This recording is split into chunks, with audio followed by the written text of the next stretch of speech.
So here we are. We have made it, goobers, to 10 episodes. Honestly, never thought I'd make it this far. But we have covered so many amazing figures in these past episodes, and I feel super proud of myself. Had a few hiccups in scheduling along the way, but hey, we made it, and here's the 10 more and beyond. Thank you guys for being the best viewers in the world. I find it funny that I decided to make this video after the RC one, as this is probably the complete opposite scenario. Needless to say, Galvatron from Age of Extinction has absolutely no similarities with his counterpart from Generation 1.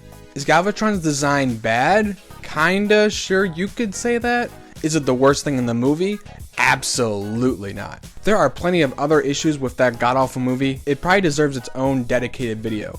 Literally the worst Bayformers film, and there's no contest. Anyways, back to Galvi over here.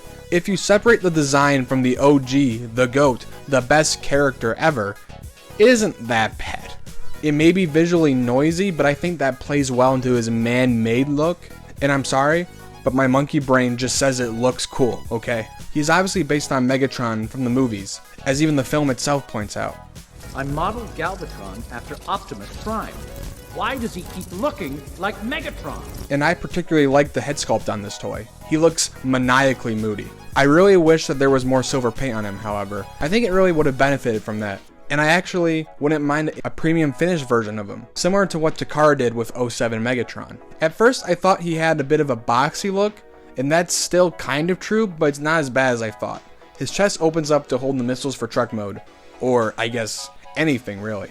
Speaking of the accessories, he comes with the aforementioned missile box and a circular cannon that can plug into his hand to give the illusion of the transformed armed look. And for, being a transformer, there are virtually no visible truck parts in his robot mode, which is disappointingly accurate to the movie. Probably my least favorite design aspect of Age of Extinction. This definitely does a better job than the original toy at capturing that look though. Take that, RC. Now that is truly the entire vehicle on his back. Articulation is excellent. You can get some extremely high kicks off of him. Getting him in poses makes me wish that he was in the movie more. Or maybe not actually. He was honestly spared from that fate.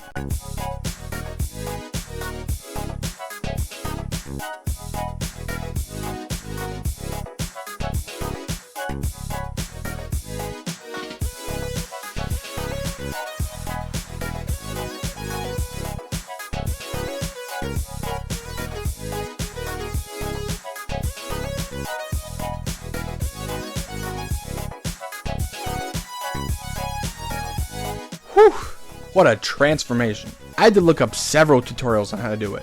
I can't even remember it for the life of me. And the truck you get as a result is okay.